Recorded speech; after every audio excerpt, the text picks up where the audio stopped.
Welcome to the Kyle Terry Podcast. This is the podcast where we talk to business owners and experts in their field about the strategies and tactics they use to grow their businesses, retain clients, and get referrals. Join us as we dive deep into the world of business and explore the best practices for building and maximizing success. And we're live. How's it going? It's going. All right. Today, we have a special guest, my lovely wife, Kimberly. Kim Terry. Do you want me to introduce you? Yeah, let's see what you got. All right. So, Kim is a former personal trainer, now a business owner, helps with all operations of Terry Enterprise and all the companies that we run, and a mom of two with a 5-week-old who may start making some noise in the background. We may need to pause for a minute. Yeah, she's the rock that holds us together. Now, you tell us a little bit about yourself. All right. I am your wife. That's right. First and foremost. Now, I started... Okay, so sorry. We'll Okay. just preface this. We're going to start with Kim's full story. Kim has done a lot through the years. So she's from upstate New York. We're going to talk about her first undergrad, her master's degree, second undergrad, where that led, what we have developed over the years within our own businesses, where we're at now, and what you're working on. But we're going to do it in about 25 minutes. So we may have to have episode 1 and another episode in a couple weeks. I mean, you're starting with a loaded question. I feel like that's the hardest question to answer. Yeah. Is the one about yourself. Yeah, for sure. Like you said, I grew up in upstate New York. From there, I made my way down to West Virginia, actually at West Virginia University, where I did my bachelor's degree in exercise physiology. So I was a long time athlete. I grew up doing sports, competed pretty competitively within gymnastics.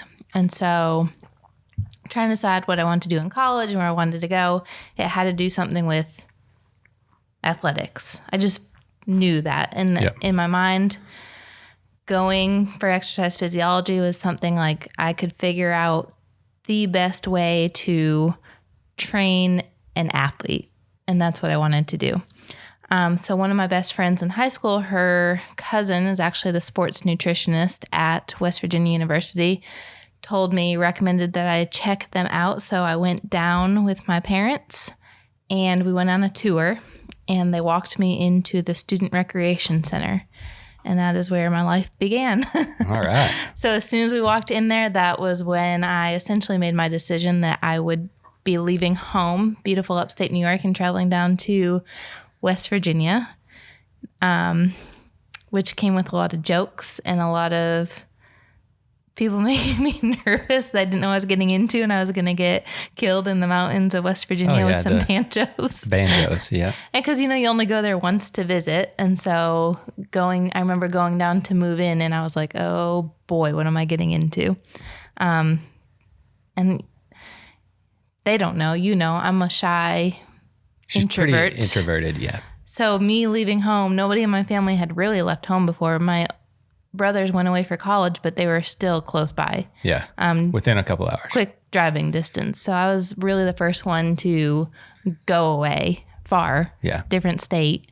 And so that was very unlike me. That was out of my comfort zone. And it kind of set the path for how I continued my life from there on out. So I went there for exercise physiology. Loved it. I was one of the few that gained an internship with the sports staff, the sports strength and conditioning. So I worked with, the Division I football, basketball, baseball teams. Shooting team. I pretty much worked with all the teams at the Division I level doing their strength and conditioning programming. And it was awesome. So I decided then that's what I want to do with my life. I want to do strength and conditioning. So from there, my professor suggested Appalachian State University down in Boone, North Carolina. I applied. I never went to visit. For your master's degree. For my master's degree, I got in. And the first time I saw the university, first time I saw the town, first time I knew where I was moving was the day I went to move in. That's legit. So again, not knowing where I'm going, getting further into the hills in the mountains. That's more of a crater. We went there before. Not knowing where you're going. But it was, the professor that had recommended I go there, big in that field. Yeah. Very well known, a lot of research, knows a lot of people, and per his recommendation, this was the place to go unless I was willing to move to Australia, which that's a little bit too far for me. So went to North Carolina, spent 2 years there doing research. Really enjoyed it / really hated it. And that's kind of where I changed my future. What do you mean? So the research part or the... So I enjoyed the studies. I enjoyed learning. I did not enjoy the research aspect. I enjoyed writing the research. I enjoyed coming up with it. But what it came to me is in the academic world is it was so much about how many research studies can you get out in a year? Yeah. And not necessarily how good are they or how are you implementing them. Like there was no, for me, I wanted more of a way to help people. Right. And so research helps people, but way down the road. By the time that gets published. So the path that you changed was not continuing to PhD. Correct. So that essentially would have been the next step. Yeah. And I'm someone who, when I start something, I want to finish it and follow it all the way through. Yeah. And so that made sense to me, PhD. Like that's the top that I can do. That's what I'm going to do. So that was a big decision for me to stop just at the master's degree and not really know what to do with that. Yeah. So. And the whole reason behind that was because you wanted to help people in the best way possible. So research for me was you can help people, but it's a long-term, you don't get that instant gratification of helping someone right then and there. That's right. So you can do a research study. It's going to take months or years to get published. By the time it gets picked up and more people do more research studies to really validate what you did, I mean, it's years down the road before it really starts getting into mainstream action, like implementation. Yeah. And so it was cool and all, but it just didn't give me that, I guess, gratification that I was looking for in a career. Yeah. Yeah. Not necessarily the one-to-one, but the being able to help people that you can see that you've actually helped them. And I say this because it's kind of foreshadowing every step down the way that you have continued through your life. Yeah. And then so after you graduated with your master's degree, what was your career path?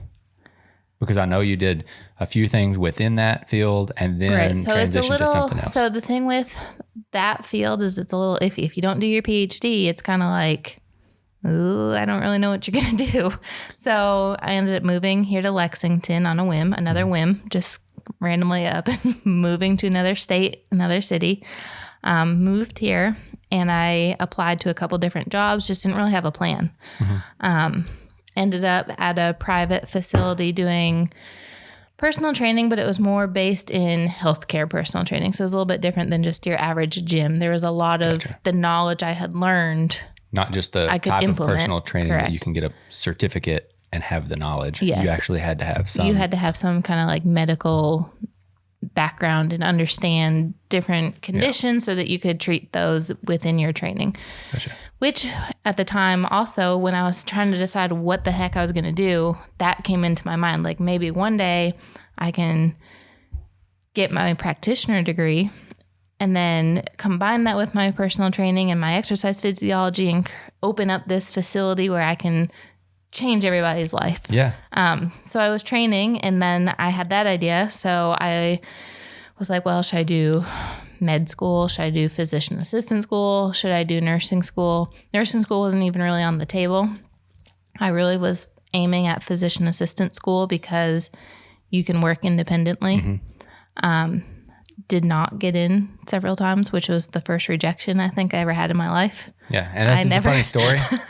The PA school is a pretty funny story. Do you want to tell that story about the fat people interviewing you? Yeah, so it was an interesting interview for me. It was a lot of scenario-based questions. So the one that, I mean, there's probably a lot of reasons I didn't get in, but the one that sticks out to me because I feel like never gotten rejected from, especially an academic program before, was I had to walk into a room and we were talking about implementing diet and exercise. So here I walk in, my chest is out, I'm ready. Like I've just spent 6 years studying this. I have a master's degree. This is my jam. Like there's no way I can get this question wrong.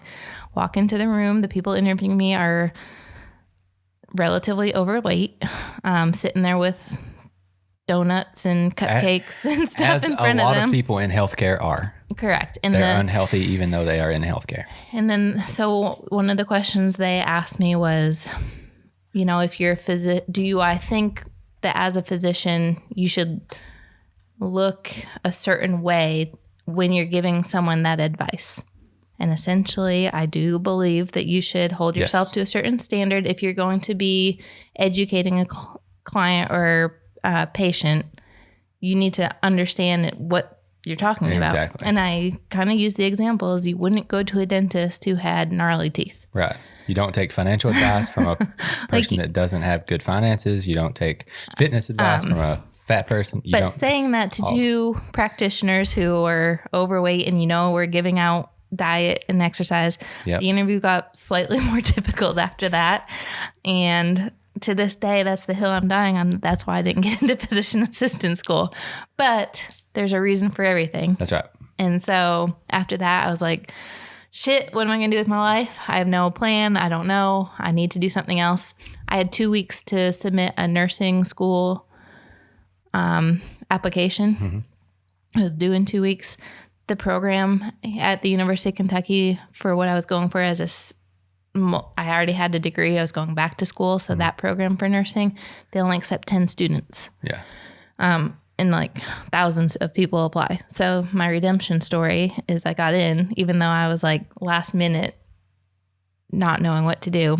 Got into nursing school and really felt that was a good spot for me. It felt a better spot because it was a lot more based on your patient and taking care of your patient and looking at the whole picture of what's going on and what other people can you get on your team to give this patient the best care possible. So when I got into that nursing, I was like, man, this feels better. Yeah. So that was the path that I didn't know I needed to go to that I had to go to. Yeah. More of an instant gratification. You can actually see what your ability is doing to help someone. Correct. So go through nursing school. I start working in nursing and I enjoyed it. I worked with children and that was really, children's hospital. Yep. That was, it had its ups and its downs, but overall it was a good place for me to be. And I couldn't have seen myself working at the bedside with a different population. Yeah. Kids were where I needed to be, but that nagging feeling kept coming back. As how can I take care of these patients better because they're coming into the hospital and they're sick. And there's got to be a way that we can keep them from getting sick. Like I'm seeing what we're giving them. We're putting a Band-Aid on everything and sending them out the door. More preventative than reactive. So, more preventative is what you wanted to get. And you were working on the reactive end of people that are already unhealthy and already sick. So me being who I am, fill out another application. And I get accepted into nurse practitioner school. So I don't know how many degrees we're shooting for at this point. And we had already met at this point. Yep. Trying to get to, this end goal that I keep feeling I need to get to in life. Start nurse practitioner school and quickly realize that my dream and my passion to be able to help a patient and give them the care that I want to give them, to be able to sit down with them, talk to them, get them working out and get them the nutrition and be that all-encompassing care. I could not do that in traditional healthcare. Right. And it didn't really happen that quickly. You were 2 semesters in, right? Before a year and a half in. A year and a half, yeah. So you had went through 2 entire semesters. I was at the end where you're doing your rotations. Your rotations, right. And I just realized, it was different.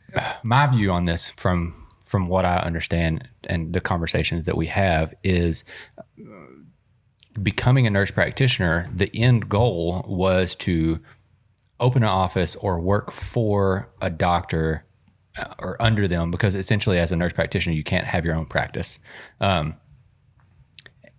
be able to help people with holistic, natural remedies. And then once you started doing your rotations, you realized that in the traditional westernized medicine, they don't allow you to necessarily do that. You have to, as a doctor's office, write a certain amount of prescriptions in order to be able to accept insurance from specific insurance companies. Otherwise, it's a cash only facility that can't accept insurance, because you are helping people in a more holistic way and natural, like exercise, food, instead of pills and shots. And and I think there is way. I still think that there's a way you can do it. I just was not at the point in my life where that made sense for me to continue, because at that point you had officially started your business for a couple years, actually. Yep. You had left, working the 9 to 5 and had started growing to the point where you needed help. Right. And I think at that point I had three companies, right? Something like that. But then you started having me help, and what that allowed me to do was kind of tap into this creative side that I had kind of pushed down through all the years of trying to be the scientific person. Yep. And so it was fun. Yeah, it was fun. Yeah. And we're, And what we did was actually, so the reason why I wanted to use the foreshadowing of helping people, we started a company that helped people market and brand their businesses, which was more of an instant gratification, because you could create a marketing plan, build out a brand book, and build something around that company that helped that person grow their business, make more money, help their clients more efficiently, and be more professional in whatever their business was, and which is kind of this, I mean, it's this. People are listening and they're like, that makes no sense. How you went from having these big dreams of this holistic healthcare wellness practitioner into that. But it's all helping people. And it was like, it's very different, but at the same time, when you're working with people in healthcare and you're working with people training, you're learning how to write a plan for them. You're taking their goals, you're taking where they're at, and you're going step by step. This is what we need to do, and you're implementing it. You're keeping them on track. You're putting it in action. And when you bring that around, that was the same thing that we were doing, just in a different scope. It's here's where your business is. Here's what your goal is. We're sitting there, we're writing out the plan, and then we're implementing it with you and keeping you accountable for that. Right. Yeah. So very different, and it really, when you tell people, they're like, that doesn't line up. That doesn't make sense how you went from healthcare to marketing, but it worked. Yeah. And I enjoyed writing. Obviously I enjoy learning and through school and planning and all that. Research. Because there's a lot of different research, because we didn't necessarily work with one industry. We would work with someone in several different industries, and then you had to research that exact industry to figure out. And I think that's what made what we were doing at the time, and still do to an extent. And I will talk about that in a few minutes. So good. Yeah. Because we didn't just do it at the bottom level. Yeah. Like, we really put in the time. Like, if you were, I don't know, give me a profession, a chef. Like, we went in and we learned everything about being a chef. Yeah. If you own a restaurant. Yeah. And we went into your restaurant and we watched you work, and we watched how you interacted with your customers, and we did everything to really, so we knew what we were doing. Yeah. And I think that's really what separated that part of what we were doing from everybody else. Man, that went faster than I thought it was going to go. I can talk fast. Story. I'm from New York. I talk fast. You're from upstate New York. You don't talk that fast. But yes, that's kind of the Kim story. That was good. I know. But, it's different because, I don't know. I think a lot of people, they might shift directions once or twice, but I've had a lot of shifts in my life. And I think all the shifts still shifting. Oh yeah, for sure. And we're going to talk about that in just a second. So what I want you to talk about now, and I'm going to fix the cameras. what so we were working with a bunch of other companies. We transitioned out of that and utilized all the research that we found with those companies and started implementing them into our own companies. And now we don't have any clients, but we're still running our companies through the same methods and research that we did with those clients. And we figured out kind of,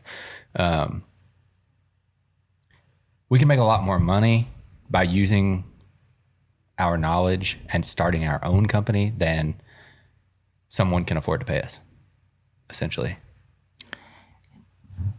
And I'm going to fix the cameras. So the marketing and branding aspect that we really pride ourselves on, I guess you could say, a lot of people don't know how to do that themselves, and they need to outsource that aspect. You know, they don't have the knowledge of the photography or videography or even how to write a script or, you know, how to compose a post and what that looks like and keep up with the trends that are happening on social media and the other platforms that we're marketing on now. And that was a strength that we had that we could internally do because we had all of those skills. Right. And so it made sense to dive all in to ourselves than it did to put that out for and the reason why everyone else. It may have been, so it's hard to say because our knowledge and the ability to do what we were doing for other clients was on a different level than the clients we were working with. Yes. With your master's degree, the research that you have done, the ability to know how to do research, the people that were working with, the client base that we were working with, they didn't have that ability, and they still don't. They don't have the 10 years of being a photographer and videographer and the master's degree in research. So they didn't necessarily, they could charge a lot less and not necessarily add as much value, but they would just scrape the surface. Where we felt like with those clients, we would have to charge so much more for our amount of knowledge that we had. And then we decided 3 years ago, I guess, to transition and really double down on opening and expanding the companies that our corporation owns and use that knowledge to grow those other small businesses. Right? Am I correct on that? You're right. I'm just thinking of all the transitions that we've made and how we can't even keep up. I know. And it's very hard. And we still are transitioning today to do different things. I think that's what you have to do. Yeah. And some people get so stuck. And, you know, this is another thing I wanted to talk about. And I heard Nick Baer from Baer Performance Nutrition's, BPN, say today that, like, what a lot of people do in life, for instance, if someone wants to become a doctor, they spend 4 years getting their undergrad, 8 years getting their master's, 4 more years getting their master's degree, another 4 years getting their PhD or MD, doctorate. And then they have to be help me with the word. Once they start not practicing, but they're Resident. Yeah. And then a fellow, and then they become a doctor 12, 15 years later. And then once they become that, then they realize, oh shit, I hate doing this. This is not fulfilling at all. But they keep doing it and suffer and hate going to work, even though their job is to keep people alive or to make people more healthy. They hate it, where they don't see that they can transition and do something totally different and still help and still make the same amount of money. I will say that I feel that is a strength of mine because I am pretty much a people pleaser most of the time. Yeah. Like, I really don't like confrontation. I like, to do what I'm supposed to do and follow the rules. But for me, some people might not agree with this, but for me to sit there and be in this position and this is the track I'm on and this is what everybody around me expects me to do and then stop at the end of it, even though I've completed it, or stop halfway through like nurse practitioner school and say, this is not going to make me happy, or this is no longer making me happy, and it once did. Right. And to have that, I guess, bravery to the say, ability to pivot is what I like to say. I'm going to try something different. That's right. You know, some people might say, well, that's just being flaky and you just can't keep a job or whatever. But in the long run, to me, that has set me up to where I can be happy and successful in life and not stuck and not hating going to work every single day. And some people's happiness doesn't come until they're 65 and they get to retire. And a lot of people don't realize that, because it's so easy to get stuck where you are. Because once you have that paper and once you've got that first job, you know, when I came here and I was working at that facility, that was a decent job. I mean, I was making pretty darn good money for right out of college, and there was opportunity to grow your business within that and do everything. But to be able to leave a position like that is hard. Like, I talk to a lot of people now who are like, oh, I would love to do this. Like, this is my passion, is doing this, but I could never actually do it. And it's like, well, why not? Like, this is it. Tomorrow could be it. That's right. You never know. So to me, I feel like that's a strength I've never given myself credit for, is to be able to and there's a lot of pressure continue from to people. find what I want to do. Yeah. And there's a lot of pressure from people when you take one step back to take two steps forward. Sorry, it's storming outside. I don't know if you guys can hear the thunder. And then people are very, very afraid of taking that one step back. And it's, once you get to a point in life, it's not even a step back. It's just a step to the right or step to the left. Well, and people are critical too. Like, when I was going to leave nursing, bedside nursing, it was, you know, to go all in with you into the business and also take care of our firstborn daughter. Right. There's a lot of people who said that was a bad idea. Yeah. And a lot of people, even though, so for a year or a year and a half, you worked per diem at the hospital. And did the business on the side. And it's funny, we signed maybe three clients, and Kim's income that she was producing for the company was probably quadruple what a nurse makes in a year, but people were still... Nursing is safe. And all the nursing student or nursing people that she worked with, they were like, oh, are you just kind of at home hanging out, you know, just being like a housewife, blah, blah, blah, where Kim was actually working 8-10 hours a day. It's just funny how people's view on stuff like that is. Sounds like Mabel's waking up. I don't know. It's the bravery to have the ability to pivot, and there's just so many people that don't have that. Yeah. Well, you get insurance, you get all this stuff. There's a lot of factors, but honestly, how controversial can I be? I mean, I think that that's what they want. They want you stuck in the system. That's what society wants. That's what the government, everybody wants you stuck in the system and be reliant on what they have to give you. Yeah. And if you can break free from that, if you can just have the courage. And to me, it was, you know, when I was making these moves into these towns I'd never been to, it's only 2 years. Yeah. I can do anything for 2 years. And if I don't like it, I don't even have to stay there for 2 years. Like, nothing is permanent. Right. And so that was the same thing, making these changes, like when I leaving nursing, and everybody around me is telling me it's a bad idea. Yep. You make sure you keep your license up. Make sure you keep your license, because that's a bad idea. And now you still do have your license. I do have my license.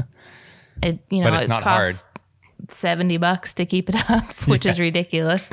But you could always go back. Yeah. There's always nursing positions available. If shit hit the fan and that's what I needed to do, or that's what I wanted to do, you can do that. What do you lose in life at that point? Exactly. Sounds like Mabel's gonna end their podcast. To end it, we will continue and talk and have more conversations with one another. What advice do you have for someone who is, you already said this, but going down a path that You have to get Mabel I'll grab her. after you ask this question. Going down a path or in a career that they want to change, but they feel so stuck that they can't change, and their only exit is to work for the next 20 years until they're 65, and then they can retire and do what they want when they could do something else right now. Do they have something else they want to do right now? Maybe. Yeah, they need to have a plan. That's exactly what I'm asking, because a lot of people don't have that plan. You know, first and foremost, I'd sit back and think about what would be that decision. Is what else could you do? Is there something that's weighing on you? Like, you know, I really want to open up this restaurant, for example. Is it way out of reach? Maybe, but what steps can you take to make that more within your reach? What can you do every single day to make that attainable? So don't feel like you're stuck. While you're there and you're feeling that stuck, you need to start planning for the future. So say you want to open up that restaurant and you feel like you can't, because where are you going to get the money? Where are you going to have the time? How are you going to hire people? What are you going to do?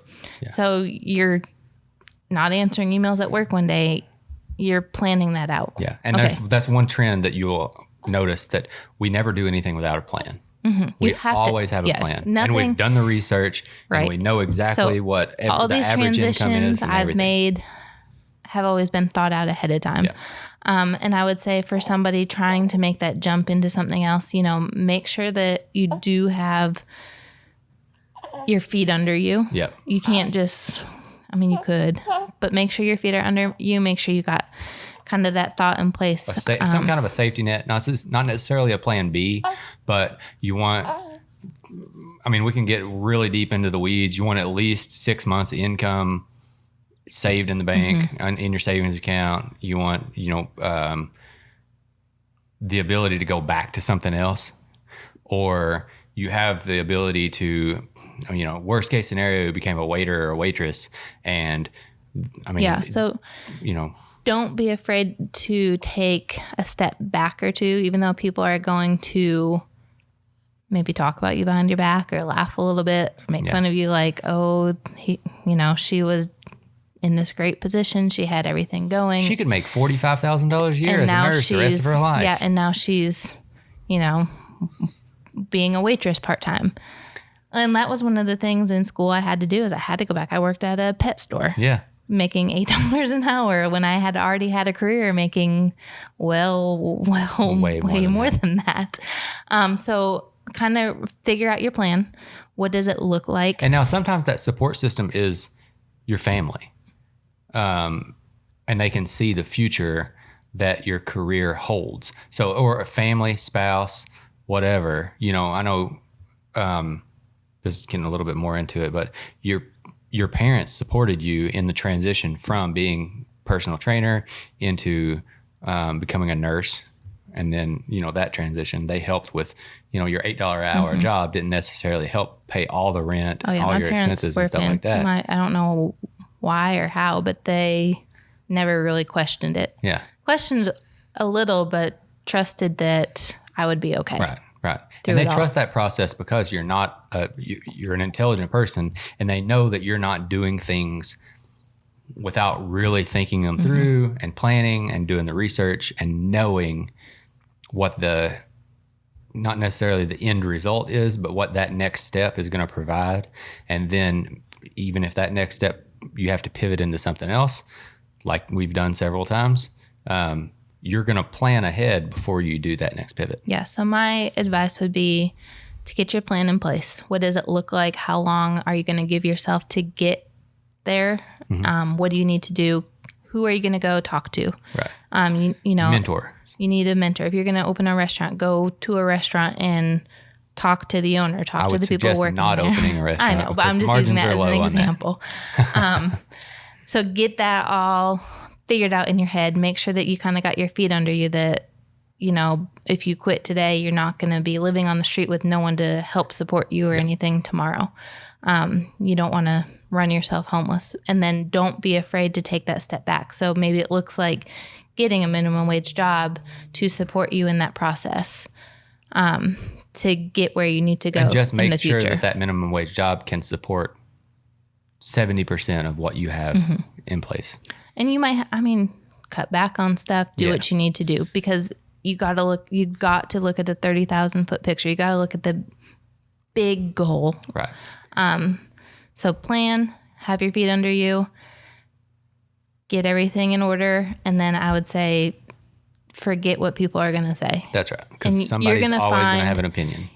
It may be hard. It may be your family that doesn't support you and gives you the hardest time. And that's okay, because you're going to find your people when you go. Yeah. You're going to find the people that you need to be around. And if you're willing to put in the work, you're going to make it work. That's exactly right. And if not, you're going to know how to pivot to make something else work. That's exactly right. So and we're going to have to brave. get off here because the latest alert that we got on our phones was destructive baseball size hail. So we're going to go see what's happening. I can't park my car in the garage. Nope. All right. Thanks for listening, and we'll have Kim on several other times. Thank you for listening to the Kyle Terry Podcast. Make sure to subscribe so you don't miss the next episode. If you want to grow your business, follow us on social media, and remember, there's no secret to success. You have to work for it.